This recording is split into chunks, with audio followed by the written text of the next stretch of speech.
Conceitos Básicos do Poker Parte 0. Para vocês que estão começando, a maioria de vocês nunca jogou em um time, teve pouco acesso a estudo, estão começando suas carreiras agora, então até imagino que alguns de vocês já saibam isso, mas é sempre bom relembrar os conceitos, deixar bem fresquinho na cabeça. Basicamente, esses conceitos, galera, são utilizados realmente todos os dias e vão ser extremamente necessários aí para que a gente dê continuidade nessa caminhada. Então, mesmo que alguns sejam mais simples, é importante ter eles muito fixos para que a gente consiga continuar os próximos passos.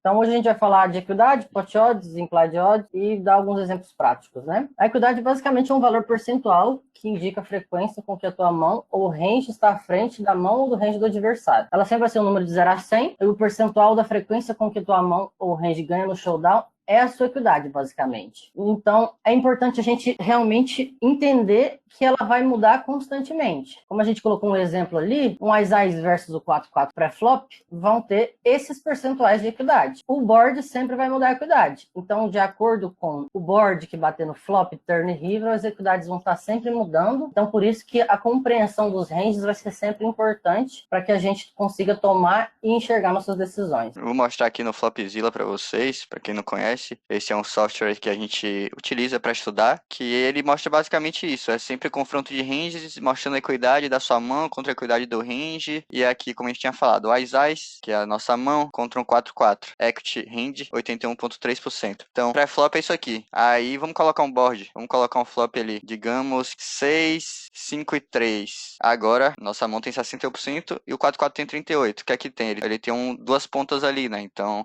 a equidade dele melhorou muito. Digamos que agora 6, 5 e 8. Ele tem só uma broca para baixo ali, já foi para 25. Agora vamos colocar que ele tem o 4 mais 2 e 3. Então ele tem uma trinca ali, né? Mas a gente ainda tem 23%. A gente ainda tem uma broca, né? A gente pode acertar o Ás, que vira a nossa trinca maior, ou pode acertar o 5, que vira uma sequência. Então a gente vai brincando com isso aqui para entender nossas equidades e tal, como ela vai mudando de acordo com o board. Como que a gente vai utilizar a equidade no poker? Uma parte importante de entender a equidade é o range versus range, que basicamente dá para saber nosso range, se nosso range está na frente do vilão, portanto, se a gente pode apostar. Por isso que entra um conceito importante aí, que é apenas um deles, né? Mas que é o conceito da value bet. Quando a gente deve fazer uma value bet? Quando no confronto do range versus o range, nós vamos ter uma equidade de 51% na frente do range do adversário. Acho que essa parte é aquela famosa frase que às vezes a gente chega no river e fala assim, pô, eu tô ganhando sim pra essa mão aqui, né? Não tem como o cara ter jogado dessa maneira e ter uma mão mais forte que a minha. Sem pensar matematicamente, é isso que a gente enxerga ali a partir das ações, pela nossa experiência, pelo conhecimento do field e tal, que a gente chega nessa conclusão, e aí matematicamente isso significa isso aí, que você tem 50%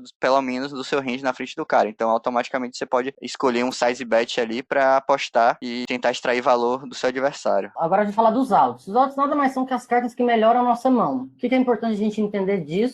Que é uma coisa bem simples, mas que vai nos auxiliar para fazer as contas posteriormente. Que o baralho possui 52 cartas, portanto elas são divididas em 4 naipes e 13 numerações. O que isso vai significar? Tem 13 cartas de espada, 13 cartas de copas e assim por diante, vão ser que a gente vai utilizar na contagem de combos posteriormente. E basicamente para essa contagem existe uma regra simples, que são as probabilidades. Quando a gente vai fazer essa conta, a probabilidade do flop para o river, a gente vai multiplicar cada out por 4. E do flop, street por street, o que é street por street? Do flop pro turn, do turn pro river, a gente vai multiplicar cada out versus 2. Ou seja, isso vai ser extremamente importante para que a gente consiga fazer os cálculos posteriormente agora de pot odds. Aí a gente vai ter esses exemplos práticos, que vão ser, nesse board, a gente tem dama 10 de copas. É um board Ás 3 e 8 com 2 de copas. Quantos outs nós temos? São 13 de copas, mas 4 já estão expostas, certo? 2 da sua mão e 2 do board. Portanto, restam 9 cartas de copas. Então a gente vai multiplicar, a gente está no flop, multiplica versus pro turn e pro river, para chegar na nossa quantidade de outs, que vão ser versus 4. Esses são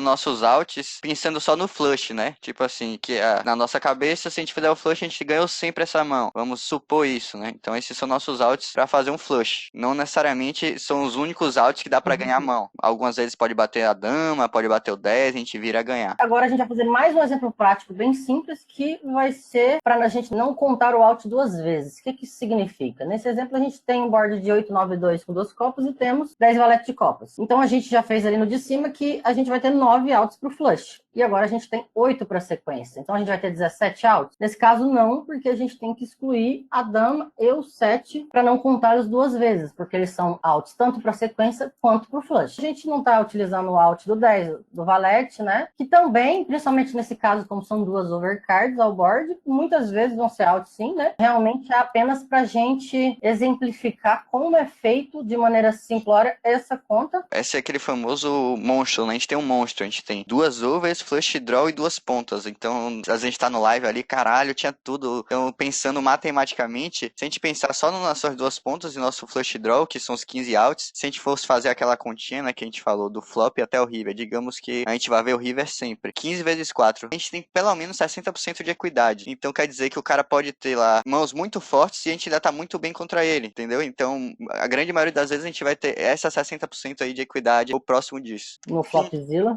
Olha lá, contra o Ice, nosso valete 10, que são duas pontos flush draw, tem 53,9%. É um monstro. Vamos ver contra o 3-3. Tem 40%. Já piora um pouco. Por quê? Que aí ele começa a ter oportunidade de dobra de cartas, né? Já piora um pouco. Agora vamos ver contra, por exemplo, um Ice 9, que é uma mão muito forte também pra ele. A gente já vai pra 67,8%. Porque nosso valete, nosso 10, já pode ser out. Bom, basicamente a gente passou por tudo aquilo para entender onde tudo isso vai se encaixar. Que é na pot odds, que é um conceito que indica quando você deveria pagar e quanto você vai ganhar em cada situação, que é a relação entre a aposta e o pote. Você terá de dividir o tamanho da aposta pelo tamanho do pote. O que é o tamanho do pote? O pote, ele é a união da quantidade de fichas que já tem ali na mesa, né? Mais a aposta do vilão e o seu call. Então a gente colocou aqui um exemplo prático. O pote tem 5.000 fichas, o vilão aposta 2. Então a gente vai dividir a aposta pelo pote. Então o pote vai ser os 5.000 mais os 2.000 que o vilão apostou e os 2.000 do nosso call. Portanto, a gente tem que dividir os 2.000 pelos 9.000, que vai dar 22%. E aí entram aquela contagem que a gente fez ali atrás. Por exemplo, a gente vai analisar quantos outs a gente acha que são claros. No caso do valete 10,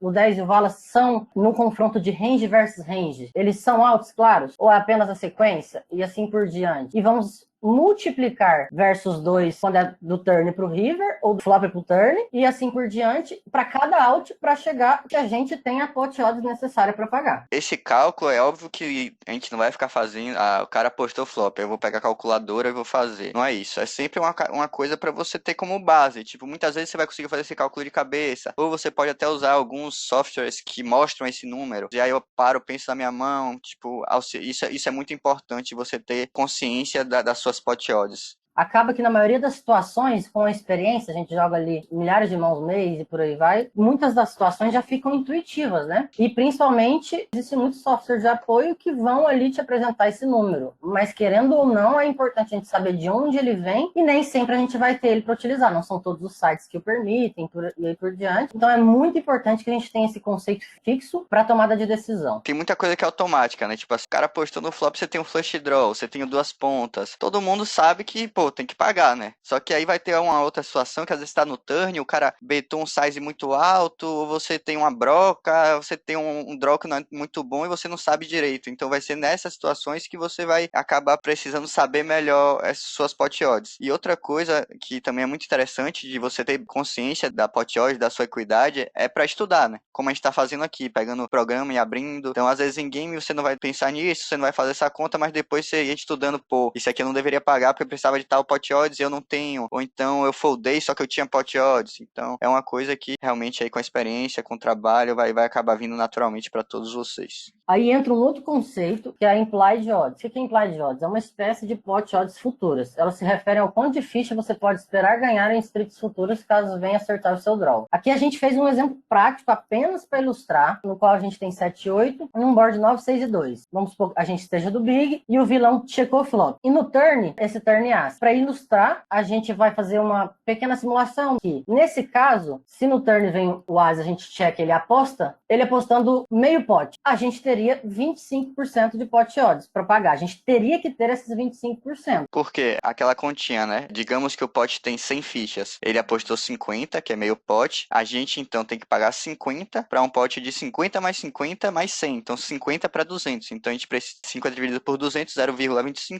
25% de pot odds. Então, é isso que a gente precisa ter para nosso call ser lucrativo. É o mínimo que a gente deveria ter. Por que a gente está querendo ilustrar nesse conceito de implied odds? Porque ele abrange muitas outras situações. situações. E nesse caso, vamos supor, turn ice. Ele pode estar blefando algum tipo de Broadway, para quem ainda não sabe, Broadway são cartas de 10 as ali, que no caso, então, ele poderia ter um Rei Dama, um Rei Vala, um 10 Valete, Delay Sabete, no qual até o nosso 7-8 pode ser out, beleza. Mas o importante é saber que o quê? Caso ele tenha o As, a gente irrita o 10 e o 5, ele provavelmente vai continuar apostando, certo? Mesmo que ele não tenha o As é uma carta muito boa pro range percebido dele. Então ele pode continuar blefando também. Então a implied odds basicamente é isso, é uma pot odds futura de uma quantidade de fichas que a gente espera ganhar caso a gente consiga irritar o nosso draw. Pronto. Esse é o board. Agora vamos simular algumas mãos para ele ter. As de rei. A gente tem 18%. A gente precisava 25, né? Só para deixar claro, a gente colocou ali vezes 4, mas como vocês podem ver, deu 18 porque é 4,5, 4,40 alguma coisa. A gente só aproxima ali pro 4 porque como é um pouquinho para menos, não tem como errar. É uma conta mais fácil. Mas sempre pensem que é um pouquinho mais que 4 e um pouquinho mais que 2. Então a gente precisava de 25. Só que, se bater um 5, ele vai apostar o As de rei dele da mesma maneira. Se bater um 10, ele vai dar mais um value bet, claro. Então a gente pode ganhar muitas fichas.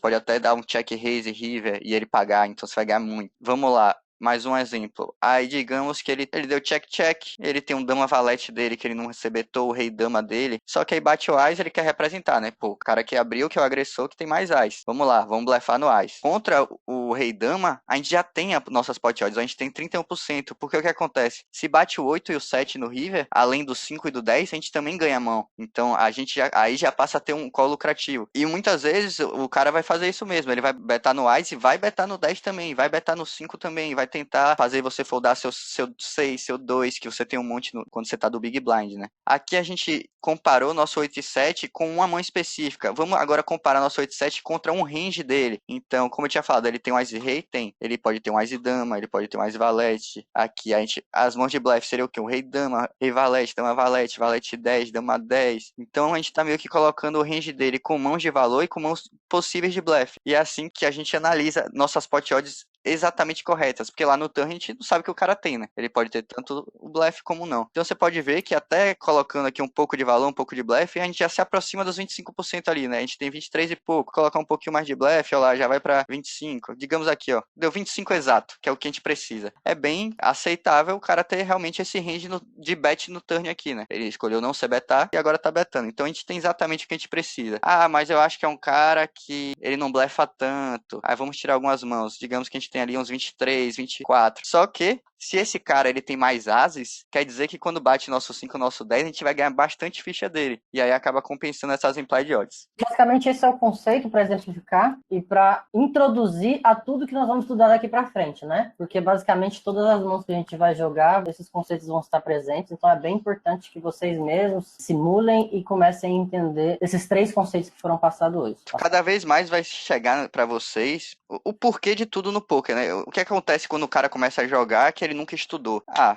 ele vai jogando pela intuição dele. Ele vê ali, pô, eu tenho uma mão forte aqui. Ah, eu tenho 2 pontas. Se bater, eu ganho tudo, né? Então ele vai jogando ali. Ah, então eu vou pagar. Ah, eu tenho uma mão muito boa, eu vou apostar muito. Ah, eu tenho uma mão fraca, eu vou foldar. E aí você não pensa na parte matemática, porque muitas vezes você tem uma mão que não é muito forte, só que tá o preço muito barato para você, então você tem que pagar mesmo assim. Ou então às vezes você tem uma mão bem forte, só que o cara apostou muito alto e ele tá demonstrando que tem uma mão muito melhor que a sua, e mesmo você tendo essa mão muito forte, você tem que foldar às vezes. Então, vocês estão se introduzindo a matemática do poker. E aí juntando a matemática com a sua intuição, com a sua experiência, com o seu conhecimento de field, com a dinâmica da mesa, com a estrutura do torneio, com 1 milhão de coisas que vocês vão ser apresentados ainda ao longo da carreira, que você vai construindo ali sua solidez nas jogadas, na sua carreira como um todo.